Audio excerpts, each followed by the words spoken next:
Le bras de mon fils n'était pas seulement bleu. C'était une toile macabre peinte par la cruauté, une constellation de bleu violacé s'étendant sur la peau laiteuse de ses 7 ans. Et ma propre sœur, la chair de ma chair, a posé son regard sur cette profanation et a ri. Devant nos parents, nos oncles, nos tantes, elle a prononcé ces mots qui ont fait basculer mon univers, il l'a bien cherché. À cet instant précis, un calme étrange, presque terrifiant, s'est emparé de moi. J'ai senti mes lèvres s'étirer en un sourire qui ne venait pas de mon cœur, mais des profondeurs glaciales de ma résolution. Ils me croyaient faible, habitué à encaisser les coups en silence. Ils pensaient que la pièce était jouée. Ils ignoraient que le rideau ne faisait que se lever sur une nouvelle scène, écrite par moi, et que les larmes, cette fois, ne seraient pas pour mon fils. Avant de vous dévoiler comment j'ai orchestré la chute de leur monde parfait, je voudrais prendre un instant pour nous connecter. Ce que je m'apprête à vous confier est intime et lourd.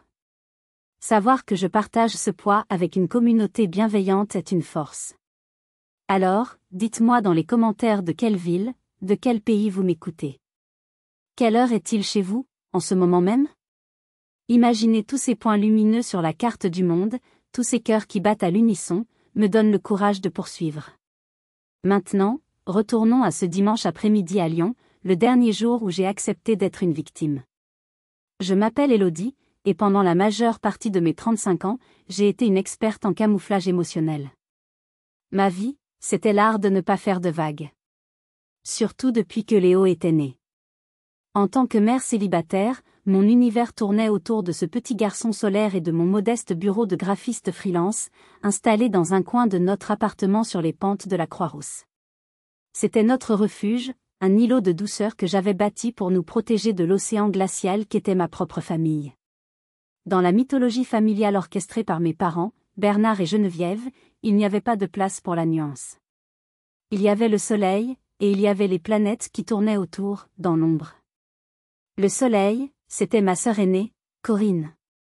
Brillante, mariée à un homme d'affaires, mère d'un fils, parfait, Maxime. Elle était leur chef-d'œuvre, la preuve vivante de leur réussite parentale. Léo et moi, nous étions les astéroïdes lointains, à peine visibles, dont la trajectoire chaotique de mère célibataire et d'enfants, trop sensibles, ne servait qu'à souligner l'ordre et l'éclat de leur système solaire. Cette dynamique n'était pas secrète, elle était la bande-son de nos vies. C'était dans la façon dont ma mère baissait la voix pour me demander si je m'en sortais financièrement, alors qu'elle parlait des investissements de Corinne au téléphone avec une fierté tonitruante. C'était dans le regard de mon père, un mélange de pitié et de déception, quand je lui parlais d'un petit contrat, juste après que Corinne eut annoncé l'achat de leur nouvelle voiture. C'était dans les cadeaux, Maxime recevait des actions pour son anniversaire, Léo, un pull tricoté, souvent une taille trop grande. Mes souvenirs d'enfance sont pavés de ces petites morts. À 12 ans, j'avais une passion pour l'astronomie. J'avais passé des mois à économiser pour un petit télescope.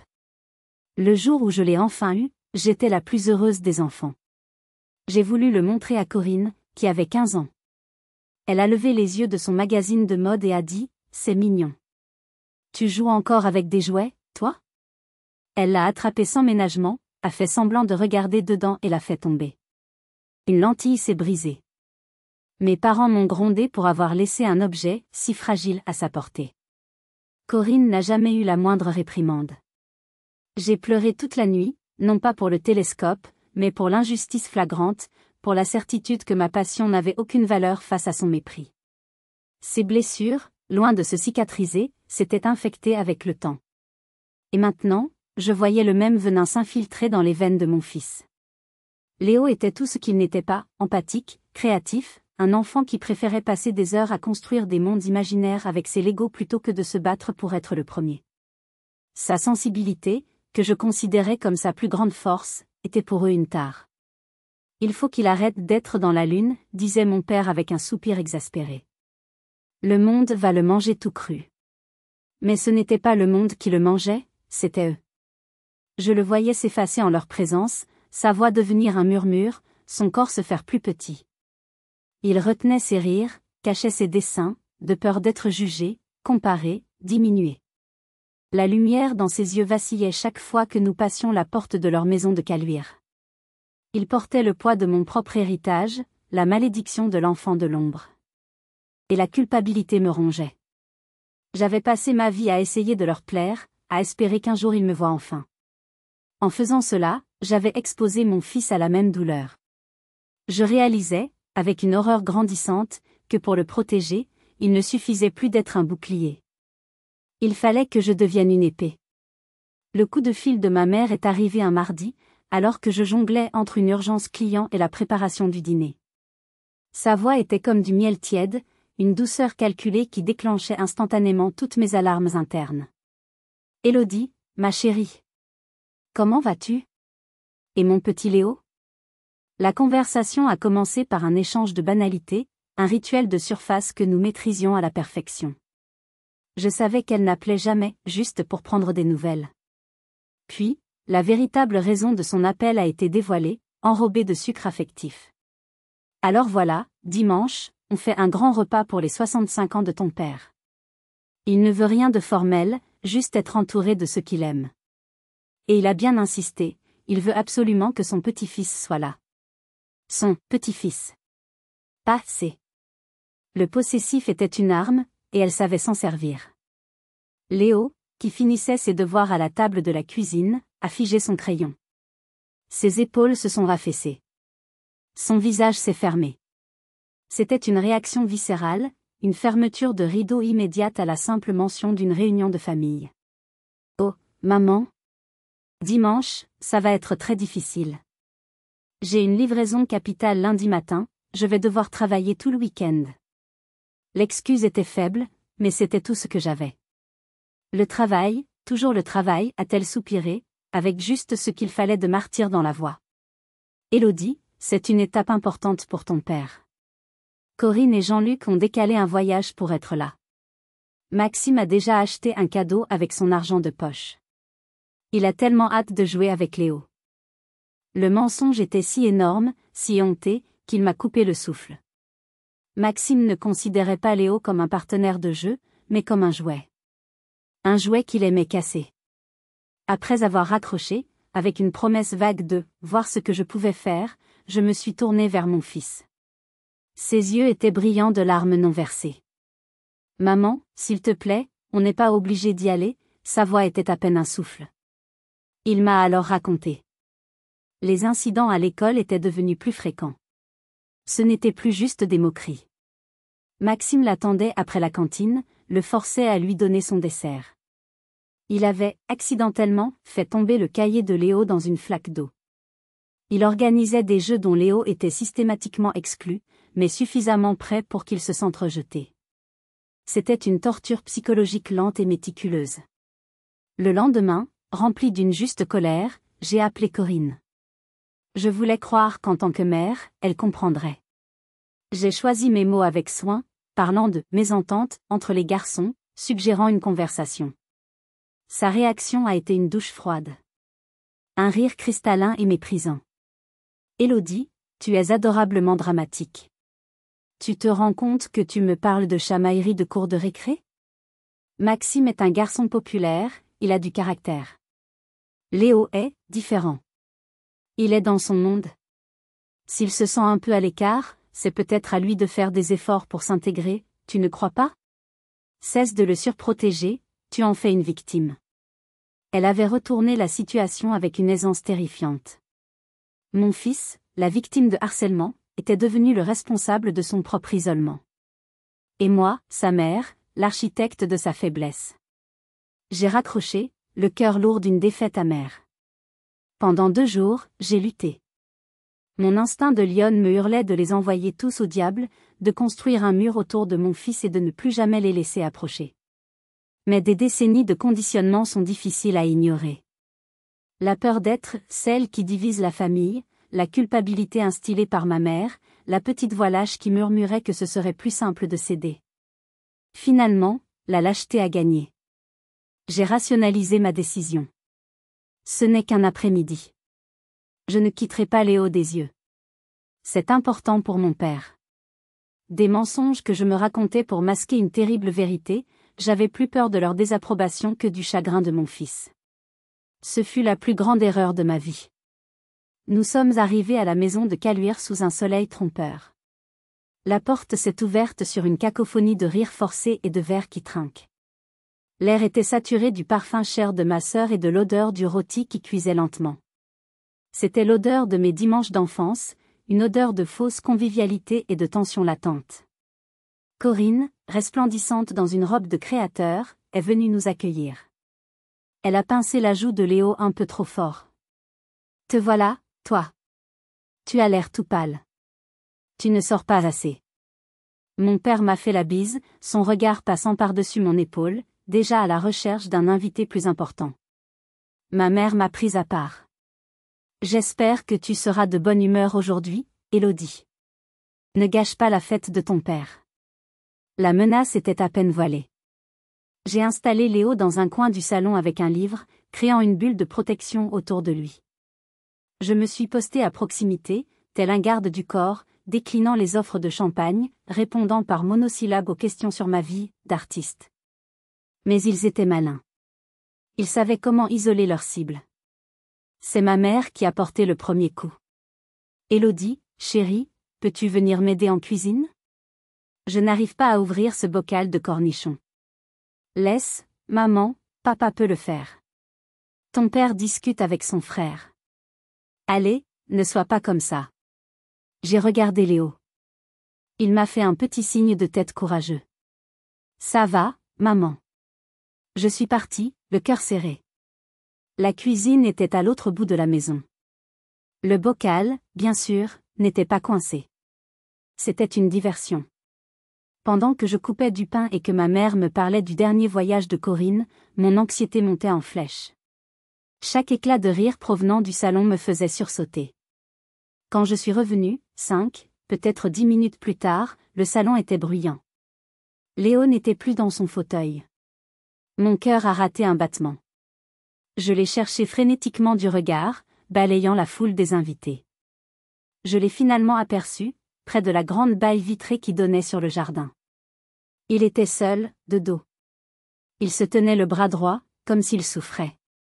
Je me suis frayé un chemin à travers les invités, un « pardon, excusez-moi » sur les lèvres. « Léo, mon cœur, qu'est-ce qu'il y a ?» Il s'est retourné. Son visage était blanc comme un linge, ses grands yeux sombres dilatés par la peur. Il a essayé de cacher son bras derrière son dos, mais je l'avais vu. Sa manche avait glissé. « Ce n'est rien, maman. Laisse-moi voir. » Ma voix était douce, mais ne laissait place à aucune contestation. J'ai attrapé son bras avec une infinie précaution et j'ai remonté la manche de son pull. Et j'ai cessé de respirer. L'horreur. C'était une ecchymose massive, une vilaine fleur de douleur aux pétales violets et jaunes. C'était une blessure qui n'avait pas pu se faire en tombant. Mais le détail le plus glaçant, le détail qui a fait hurler une partie silencieuse de mon âme, c'était l'empreinte. 4 doigts d'un côté de son bras, un pouce de l'autre. Une main d'adulte avait saisi mon enfant avec une force vicieuse, précisément sur une blessure préexistante. Le bruit du monde s'est éteint. Je n'entendais plus rien. Je ne voyais plus rien d'autre que cette marque de possession, cette signature de la cruauté sur la peau de mon fils. C'est le rire strident de Corinne qui a fait éclater la bulle de silence. Elle s'approchait, un sourire amusé sur les lèvres, suivi par quelques curieux. « Alors, on fait l'infirmière ? Laisse-le, il est juste tombé en jouant. Il est si maladroit, ce petit. » Elle a posé son regard sur le bleu, sans un tressaillement. Puis, elle a levé les yeux vers moi, un éclat de défi dans le regard. Et elle a prononcé la phrase. La phrase qui a tout fait basculer. La phrase qui a signé son arrêt de mort sociale. Et puis, très franchement, il l'a bien cherché. Elle ne l'a pas murmuré. Elle l'a dit haut et fort. Une déclaration. Un jugement. Je suis resté figé, le bras de mon fils dans ma main. J'ai vu le malaise sur le visage de mon oncle, le regard fuyant de ma tante. J'ai vu mon père se servir un autre verre. J'ai vu ma mère faire un pas en arrière, se désolidarisant de la scène. Personne n'a rien dit. À cet instant, la tristesse qui m'avait habité toute ma vie s'est évaporée. La peur s'est dissoute. À leur place, une chose nouvelle est née. Une chose froide, dure et tranchante comme un diamant. J'ai relevé la tête, J'ai regardé ma sœur droit dans les yeux, et j'ai souri. Mon sourire a surpris tout le monde, y compris moi-même. Il était le masque parfait pour la fureur qui menaçait de me consumer. Je n'ai pas élevé la voix. Je n'ai pas lancé d'accusation. J'ai simplement rabaissé la manche de Léo avec une lenteur calculée, me suis relevée et j'ai annoncé d'une voix parfaitement égale, la fête a été charmante. Mais Léo est fatigué, nous rentrons. Mon calme était une arme à laquelle il n'était pas préparé. Il s'attendait à de l'hystérie, à des larmes, à un drame qui leur aurait permis de me qualifier, une fois de plus, de « trop émotive ». Mon sang-froid les a privés de leur pouvoir. Corinne a eu un mouvement de recul, décontenancé. Ma mère a ouvert la bouche pour protester, puis l'a refermée. J'ai pris Léo par la main et j'ai traversé le salon la tête haute, sans un regard pour personne. Le silence dans la voiture sur le chemin du retour était différent de celui de l'aller. Ce n'était plus un silence de peur, mais un silence de recueillement, le calme avant la tempête. Je n'ai pas allumé la radio. J'ai simplement posé une main sur la jambe de Léo, un contact rassurant pour lui dire « Je suis là ». C'est fini. Une fois la porte de notre appartement verrouillée, le monde extérieur a cessé d'exister. J'ai enlevé nos manteaux, j'ai préparé le chocolat chaud rituel, avec une montagne de crème fouettée. Nous nous sommes installés sur le canapé, enveloppés dans notre plaid préféré. J'ai attendu, laissant le silence et la chaleur faire leur œuvre. Finalement, un petit sanglot a secoué le corps de mon fils. Puis un autre. Bientôt, il pleurait à chaudes larmes, son visage enfoui contre moi. Je l'ai laissé pleurer, le berçant doucement, lui murmurant que tout allait bien, qu'il était en sécurité. Quand ses pleurs se sont calmés, il a parlé, sa voix rauque et fragile. C'est à l'école, maman. C'était même pas aujourd'hui. Et il m'a tout raconté. L'humiliation quotidienne. La peur constante. Et puis l'incident. La poussée en haut du toboggan. La douleur fulgurante. Mais le pire, ce n'était pas la chute. C'était ce qui s'était passé après. Dit Corinne, elle a tout vu, maman. Elle était au portail. Elle est arrivée en courant. J'ai cru qu'elle venait m'aider. Ses yeux se sont remplis de larmes à nouveau. Mais elle était fâchée contre moi. Elle m'a attrapé par le bras, là où ça faisait mal, et elle m'a traîné derrière le préau. Il a dégluti, cherchant ses mots. Elle a mis son visage tout près du mien. Ses yeux faisaient peur. Elle a dit, « Tu n'as rien vu. Il ne s'est rien passé. Tu es tombé tout seul. Si tu dis un seul mot, un seul, à ta mère, je raconterai à papy et mamie que tu as volé dans le sac à main de la maîtresse. Je leur dirai que je t'ai vu faire. Et tu sais qui ils vont croire, hein? Ils ne te croiront jamais, toi. » Chaque mot était un poignard dans mon cœur. Elle avait utilisé leur amour conditionnel, leur partialité, comme une arme de torture psychologique contre un enfant de 7 ans. Elle l'avait piégé, l'isolant dans un silence de terreur. Après que Léo se fut enfin endormi, épuisé, je suis restée assise dans le noir pendant des heures. Je me sentais vide, anesthésiée. J'ai pris mon téléphone et j'ai appelé ma seule amie, Sophie. Une amie de longue date qui connaissait ma famille. Sophie, c'est moi. Ma voix était un murmure. Élodie? Qu'est-ce qui se passe? Il est presque minuit. Et je lui ai tout raconté. L'ecchymose. La phrase de Corinne. Les aveux de Léo. Je n'ai rien omis. Quand j'ai eu terminé, il y a eu un long silence à l'autre bout du fil. Puis, la voix de Sophie, calme et dure comme l'acier. Élodie. Ce n'est plus de la méchanceté. C'est criminel. Tu ne peux pas laisser passer ça. Tu dois le détruire. Pas pour toi. Pour Léo. Ces mots ont agi comme un défibrillateur sur mon cœur engourdi. Elle avait raison. Ce n'était plus une question de fierté ou de vengeance personnelle. C'était mon devoir de mère. Je me tourne vers vous, qui m'écoutez. Vous avez entendu ce que mon fils a enduré. Vous avez entendu ce que ma sœur a fait. Si vous étiez à ma place, avec cette rage et cette douleur, quelle aurait été votre première action? Auriez-vous choisi la voie de la confrontation, de la justice, ou une autre voie? Vos réponses comptent pour moi.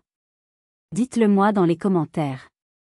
Savoir ce que vous auriez fait m'aide à valider mes propres choix. Le lendemain matin, j'ai agi. La conversation avec Sophie avait solidifié ma résolution. L'objectif était clair, obtenir une preuve irréfutable. Et je savais exactement où la trouver. Les caméras de Jean-Luc. Le défi était de taille. Jean-Luc était un homme bon, mais il vivait dans la terreur de sa femme. Le confronter directement risquait de le faire paniquer et de tout avouer à Corinne. Je devais construire un scénario crédible, qui jouerait sur sa corde sensible, son amour pour la technologie et son empathie de père. J'ai attendu le milieu de la journée, un moment où je savais Corinne occupée. J'ai pris mon téléphone, mon pouce accélérant. J'ai activé l'enregistrement de l'appel, juste au cas où. Jean-Luc ? Bonjour, c'est Élodie. Je suis vraiment navrée de te déranger au travail. Élodie. Non, ça va. Comment va le petit ? Sa voix était empreinte d'une réelle inquiétude. C'était bon signe. Pas très bien, justement. C'est pour ça que je t'appelle. On est allé chez le médecin ce matin. J'ai marqué une pause, laissant le suspense s'installer. Il pense que la chute d'avant-hier a pu être plus sérieuse qu'on ne le pensait. Il a un peu de mal à se souvenir des détails, et le médecin s'inquiète d'une possible commotion. Il m'a demandé si, par le plus grand des hasards, quelqu'un avait filmé la scène. C'était mon va-tout. J'ai entendu Jean-Luc soupirer. Mes caméras ? Élodie, tu sais que Corinne ? Je sais, l'ai-je coupé doucement. Je sais que c'est délicat. Crois-moi, si ce n'était pas pour la santé de Léo, je ne te demanderais jamais ça. Imagine une seconde que ce soit Maxime. Si un médecin te disait qu'il y a un risque, même minime, et que tu avais un moyen de savoir exactement ce qui s'est passé, tu n'hésiterais pas, n'est-ce pas ? Je l'ai laissé mariner dans cette pensée. Le silence s'est étiré, rempli de son dilemme. Qu'est-ce que tu veux exactement ? A-t-il finalement demandé, sa voix à peine un murmure. Juste l'extrait de la chute. Rien d'autre. Tu me l'envoies, je le montre au médecin, et on n'en parle plus jamais. Personne ne saura jamais que ça vient de toi. C'est une question médicale, Jean-Luc. Pas familiale. Il a hésité encore un moment. D'accord. Je vais voir ce que je peux faire. Mais sois patiente. Et surtout, Élodie, promets-moi que Corinne ne l'apprendra jamais. Tu as ma parole, ai-je dit, avec toute la sincérité dont j'étais capable. L'attente a été une agonie. Chaque heure qui passait était une heure de plus pour qu'il change d'avis, ou pour que Corinne le découvre. J'ai failli abandonner, me disant que mon plan était trop risqué. Finalement, en fin de soirée, mon téléphone a vibré. C'était un message de Jean-Luc sur une application cryptée. Voilà. Je n'ai regardé que la chute elle-même. Je ne veux rien savoir de plus. S'il te plaît, efface ce message après avoir récupéré le fichier. Le fichier vidéo était joint. Je l'ai téléchargé sur mon ordinateur, le cœur battant à grands coups. J'ai eu une pensée pour Jean-Luc. Il avait eu peur, mais il avait fait le bon choix. Il avait choisi la décence plutôt que la loyauté aveugle. C'était un petit acte de courage qui allait tout changer. J'ai ouvert le fichier. L'image était d'une clarté parfaite. Le soleil, l'herbe verte, les enfants qui jouent. Une scène idyllique. Et puis, l'horreur, capturée sous un angle parfait. La poussée. La chute. La menace. J'avais ma preuve. La première pièce de mon puzzle. Maintenant, il me fallait la seconde, l'aveu. Et je savais exactement comment l'obtenir.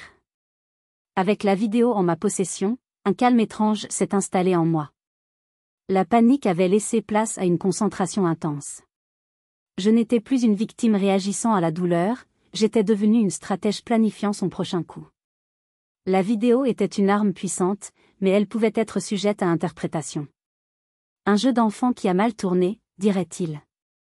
Pour que mon attaque soit décisive, il me fallait associer l'image au texte. Il me fallait que la propre voix de Corinne, ses propres mots, viennent confirmer la malveillance évidente de l'acte. J'ai attendu le lendemain soir. J'ai choisi un moment où je savais qu'elle serait probablement seule, après sa journée de travail, peut-être un verre de vin à la main, se sentant détendue et supérieure. C'est dans ces moments-là que son arrogance la rendait vulnérable. Mon doigt a survolé son nom dans mon répertoire. J'ai ressenti un dernier spasme d'hésitation. J'allais mentir, manipuler, tendre un piège. J'allais utiliser ses propres méthodes contre elle. Étais-je en train de devenir comme elle? La question m'a traversé l'esprit, froide et dérangeante. Mais la réponse est venue aussitôt, claire et nette. Elle le faisait pour le pouvoir et par cruauté. Je le faisais pour la justice et par protection. L'intention était tout. Mon hésitation s'est évanouie. J'ai commencé à taper, choisissant un ton humble, presque suppliant. Le ton de la Élodie qu'elle connaissait, celle qui finissait toujours par céder. Moi, Corinne, je sais que tu ne veux probablement plus me parler, mais je tenais à m'excuser sincèrement pour mon attitude à la fête. J'ai été complètement dépassée. Tu avais raison, je surprotège Léo et je vois le mal partout. Je suis désolée. J'ai posé mon téléphone, le cœur battant. Allait-elle mordre? La réponse est tombée après quelques minutes, qui m'ont paru une éternité. Corinne, il serait temps. Tu as gâché l'anniversaire de papa avec ton mélodrame. Pas d'excuses, pas de compassion. Juste un reproche. C'était parfait. Son ego était intact. Je lui ai renvoyé la balle, en jouant la carte de la mère perdue qui a besoin de ses conseils éclairés. Moi, je sais, et je m'en veux terriblement. J'essaie de comprendre. Pour que ça n'arrive plus, j'ai besoin que tu me dises, honnêtement, ce que Léo a fait pour mériter une telle réaction de la part de Maxime. Je dois lui apprendre les règles. Aide-moi, s'il te plaît. C'était le coup de maître. Je ne l'accusais pas, je lui demandais de l'aide. Je flattais son sentiment de supériorité, sa conviction d'être une meilleure mère, une meilleure personne. Sa réponse a été instantanée, un long paragraphe dégoulinant de suffisance et de venin. C'était au-delà de mes espérances. Corinne, mais ce n'est pas compliqué, Élodie. Ton fils est socialement inepte. Maxime jouait avec ses amis, et Léo essayait de s'incruster, comme d'habitude. Il était collant. Maxime lui a dit plusieurs fois de partir. Il ne l'a pas écouté. La chute, c'était la conséquence logique de son obstination. C'est la vie. Le monde n'est pas un endroit pour les faibles. Il a eu une leçon gratuite sur la hiérarchie sociale. Au lieu de me faire des reproches, tu devrais me remercier. Je fais l'éducation que tu es incapable de lui donner. Apprends à ton fils à rester à sa place, et tout ira bien. Je suis restée bouche bée. C'était un condensé de toute sa cruauté, de toute sa philosophie de vie. Hiérarchie sociale. Rester à sa place. Elle ne voyait pas des enfants, elle voyait une lutte de pouvoir. Et mon fils était, à ses yeux, un être inférieur qui devait être maté. J'ai immédiatement fait une capture d'écran de toute la conversation. Je l'ai enregistrée, sauvegardée, envoyée sur mon propre email. J'avais désormais un dossier complet. La preuve vidéo de l'agression. Et la preuve écrite de l'idéologie qui l'avait motivé. Le piège était parfait. La cage était prête. Il ne me restait plus qu'à choisir le moment et le lieu pour la refermer sur elle. La possession de ces preuves a changé quelque chose en moi.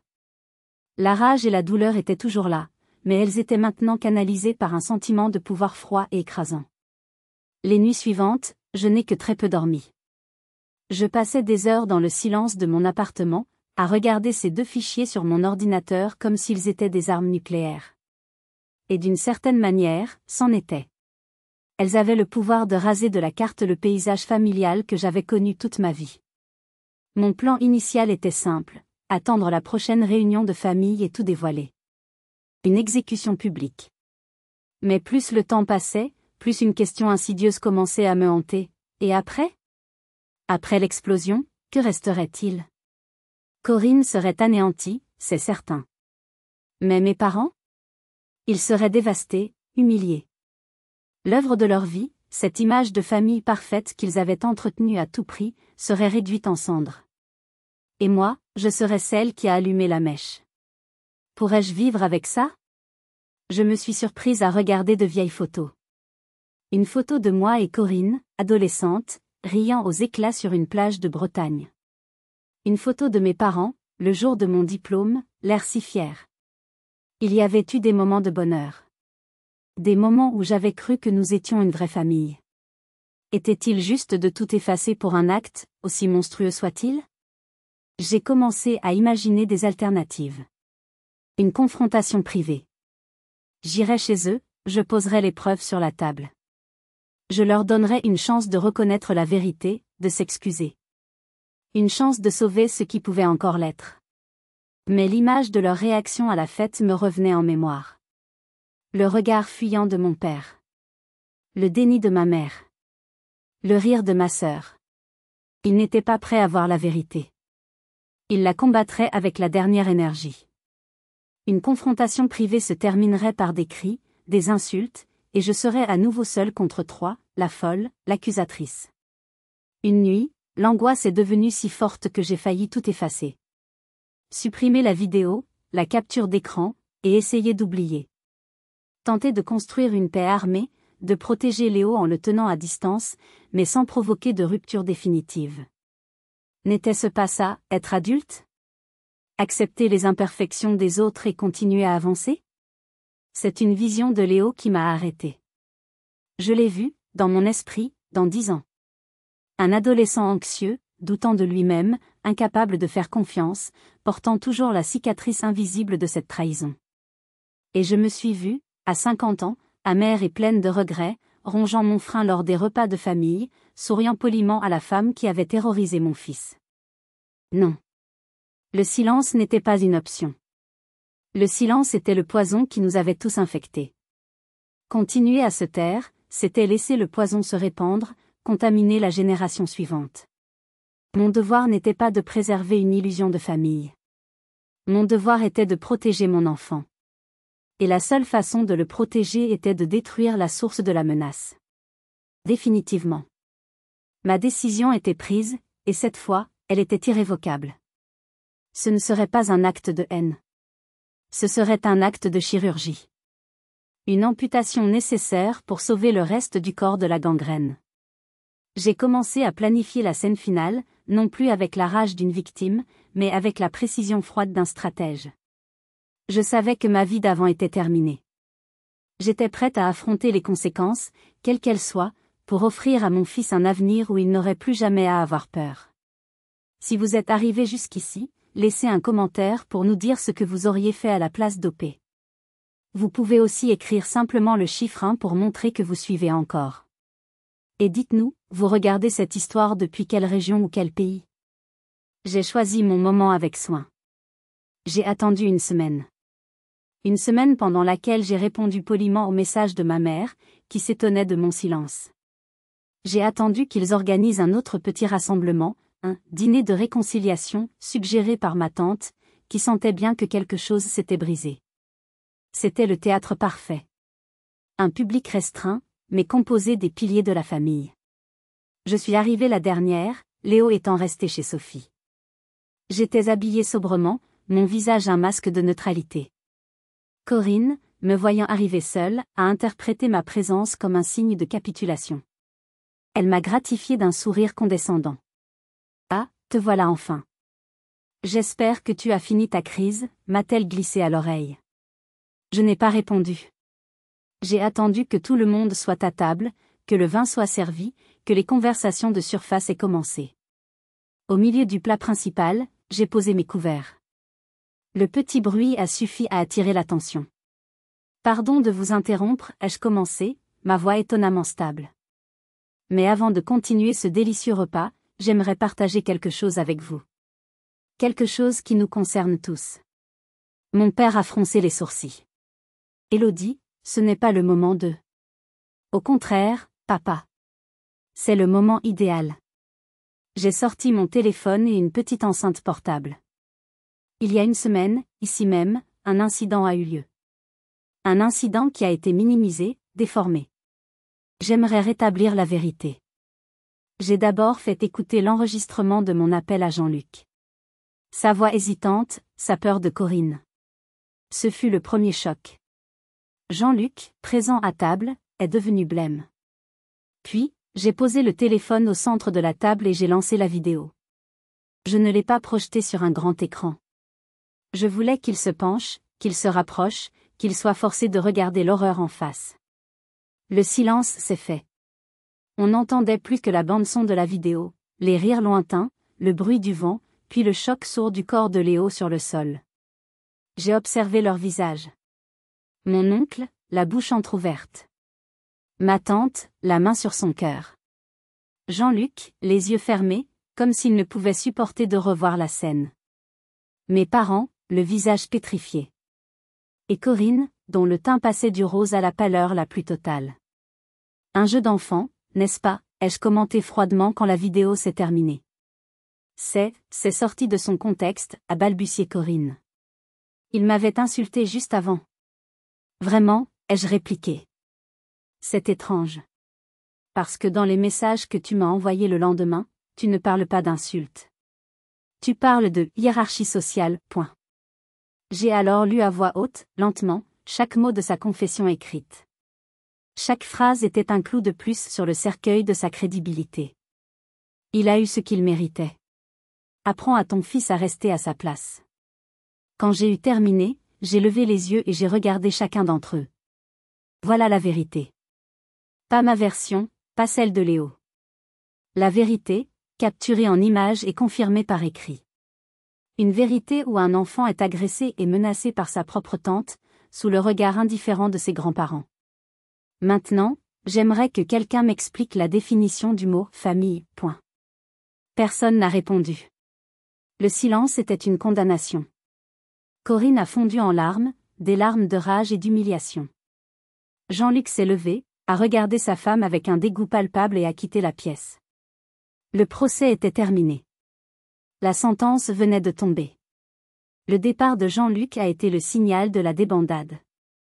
Mon oncle s'est levé à son tour, a posé sa serviette sur la table et a dit, en me regardant, « Élodie, je suis désolé.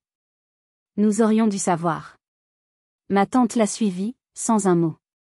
En quelques minutes, la table s'est vidée, ne laissant que le champ de ruines de notre noyau familial. Corinne pleurait toujours, mais ses sanglots avaient une note de fureur. « Tu es contente de toi ?» m'a-t-elle crié à travers ses larmes. « Tu as tout fichu en l'air. Pour un caprice de gamin. » Un caprice, ai-je rétorqué, ma voix montant pour la première fois. « Tu appelles ça un caprice ? Tu as terrorisé mon fils, Corinne. Tu l'as blessé physiquement et psychologiquement. Et tu oses parler de caprice ?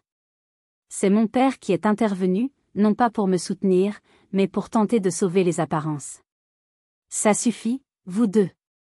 Élodie, tu as fait ton scandale, maintenant arrête.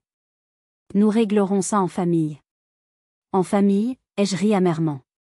Il n'y a plus de famille, papa. Vous avez détruit ce mot.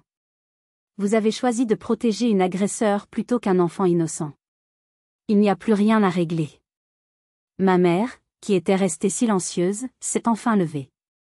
Son visage n'exprimait ni remords ni tristesse. Juste une colère froide et une déception infinie. « Je ne te reconnais plus, Élodie, a-t-elle dit, sa voix tranchante comme du verre brisé. La haine t'a changé. Tout ça, toute cette destruction, par pure jalousie. Tu as toujours été jalouse de ta sœur. » L'accusation était si absurde, si profondément injuste, qu'elle a eu l'effet d'un électrochoc. Toute la colère, toute la douleur, se sont soudainement évaporées, laissant place à une clarté limpide. Tu as raison, maman. Tu ne me reconnais plus.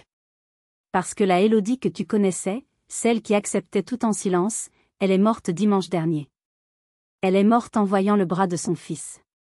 La femme qui se tient devant toi maintenant n'est plus ta fille. C'est la mère de Léo. Et la mère de Léo ne vous pardonnera jamais. Sur ces mots, j'ai tourné les talons. Je n'ai pas attendu leur réponse. En franchissant le seuil de cette maison pour la dernière fois, j'ai entendu ma mère éclater en sanglots. Mais ce n'était pas le son de son chagrin qui m'a marqué. C'était le son de ma propre liberté. Le bruit des chaînes qui se brisaient enfin. Les semaines qui ont suivi ont été un tourbillon de conséquences. J'ai reçu un appel d'un avocat, m'informant que Jean-Luc demandait le divorce et la garde principale de Maxime, utilisant mes preuves comme pièce maîtresse de son dossier. J'ai reçu un long email de mon père, un mélange confus de reproches, de supplications et de chantage affectif, que j'ai lu et effacé sans répondre. J'ai appris par ma tante que Corinne avait fait une dépression et était partie se faire soigner. La chute avait été aussi brutale que spectaculaire. Je n'en ai tiré aucune joie. Seulement le constat froid que les actions ont des conséquences, et que personne, absolument personne, n'est au-dessus des lois de la décence humaine. Le temps a commencé à faire son œuvre. Le tumulte des premières semaines s'est apaisé, remplacé par un silence profond, presque assourdissant. C'était un silence nouveau pour moi. Un silence sans attente, sans espoir de réconciliation, sans peur du prochain coup de téléphone. C'était le silence de la page tournée. Je me suis plongée dans le travail, dans la routine rassurante avec Léo. Nous avons commencé à construire notre nouvelle normalité, un monde à deux où la gentillesse et l'honnêteté étaient les seules règles. Un jour, environ 2 mois après le dîner final, j'ai trouvé une lettre dans ma boîte. L'écriture était celle de ma mère. Mon premier réflexe a été de la jeter. Mais quelque chose m'a retenu. La curiosité, peut-être. Ou le besoin inconscient d'un point final. Je l'ai ouverte ce soir-là, avec une tasse de thé et une appréhension certaine. Le contenu n'était ni ce que je craignais, ni ce que j'espérais. Ce n'était pas une lettre d'excuse. C'était un testament. Le testament de ses propres échecs. Elle a commencé par son enfance, par une mère exigeante et un père absent. Elle a décrit son mariage avec mon père, un homme ambitieux pour qui l'image était tout. Elle a raconté la naissance de Corinne, comment elle avait placé en elle tous ses espoirs, toute sa soif de reconnaissance. Faire de Corinne une réussite, écrivait-elle, c'était ma façon de prouver à ton père, à mes parents, au monde entier, que j'étais une femme de valeur. Puis elle a parlé de moi. Quand tu es arrivée, j'étais déjà épuisée par cette course à la perfection. Tu étais si différente de ta sœur. Silencieuse, observatrice, sensible. Je ne savais pas quoi faire de ta sensibilité. Elle me renvoyait à ma propre vulnérabilité, celle que j'avais passé ma vie à essayer d'étouffer. Alors, je l'ai rejetée. J'ai encouragé la force chez Corinne et j'ai méprisé ce que je prenais pour de la faiblesse chez toi. J'ai créé un monstre d'égoïsme et j'ai négligé un trésor de compassion. C'est le plus grand échec de ma vie. Elle a ensuite abordé les événements récents. Le jour où tu as tout révélé, ma première réaction a été la colère. La colère que tu as détruit la façade que j'avais mis tant d'années à construire. Mais dans le silence qui a suivi, j'ai été forcée de regarder ce qu'il y avait derrière le mur. Et j'ai vu la laideur, la pourriture. Tu n'as pas détruit notre famille, Élodie. Tu as simplement révélé qu'elle était déjà morte depuis longtemps.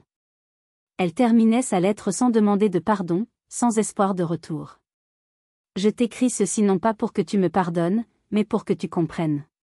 Et pour te libérer. Libérer de la culpabilité que j'ai placée sur tes épaules toute ta vie. Tu es une bonne mère. Une meilleure mère que je ne l'ai jamais été. Vis ta vie, loin de nous. C'est la seule chose juste à faire. J'ai pleuré en lisant ces mots. Des larmes amères, mais purificatrices. Pour la première fois, je ne voyais plus ma mère comme une ennemie, mais comme une femme tragique, victime et bourreau de sa propre histoire. Sa lettre ne pouvait pas effacer le passé, mais elle m'a donné quelque chose d'inattendu, la paix. La paix de savoir que ce n'était pas de ma faute. Jamais. Le temps a continué de s'écouler, non plus comme un ennemi, mais comme un allié. Les saisons ont changé, et nous avons changé avec elles.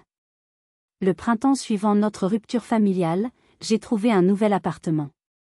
Un rez-de-jardin dans le quartier de Montplaisir, avec un petit carré d'herbe où Léo pouvait enfin planter des fleurs. C'était notre terre promise. La transformation de Léo a été la plus belle des récompenses. Libéré de l'anxiété des réunions de famille, il s'est épanoui. Son professeur de judo m'a dit qu'il avait une détermination et une concentration rares pour son âge. Il n'était pas le plus fort, mais il était le plus persévérant. Il avait appris à canaliser sa sensibilité en une force tranquille. Il s'est fait des amis, a organisé sa première fête d'anniversaire où la maison a résonné de rires authentiques. La lumière était revenue dans ses yeux. Mon travail, lui aussi, a pris une nouvelle dimension. J'ai signé avec une agence de design, passant du statut de freelance précaire à celui de directrice artistique associée.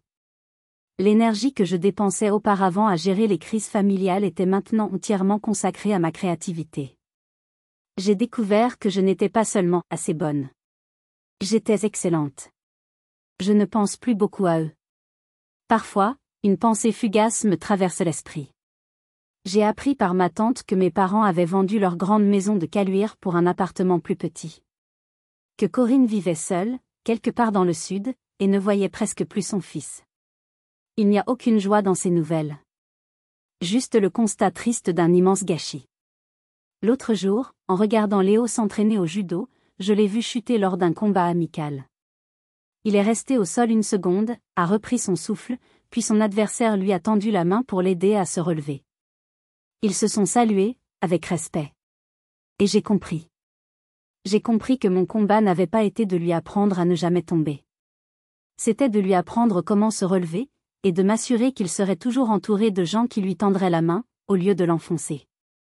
Mon histoire est celle d'une rupture, mais c'est surtout celle d'une reconstruction. C'est la preuve qu'il est possible de briser les chaînes du passé, aussi lourdes soient-elles. Parfois, il faut avoir le courage de brûler les ponts pour pouvoir construire son propre chemin. La famille que nous choisissons, celle du cœur et du respect, sera toujours plus forte que celle que le sang nous impose. Je voulais partager mon histoire avec une honnêteté totale. Peut-être qu'elle fait écho à la vôtre. Avez-vous déjà dû prendre une décision radicale pour vous protéger ou protéger ceux que vous aimez? Racontez-moi votre parcours dans les commentaires. Vos témoignages créent un espace où personne ne se sent seul. Merci de votre écoute et de votre soutien. Si ce récit vous a touché, n'hésitez pas à laisser un like et à vous abonner pour ne pas manquer d'autres histoires de résilience. Et souvenez-vous, vous avez le droit de choisir votre paix, de définir votre famille et de réécrire votre propre histoire.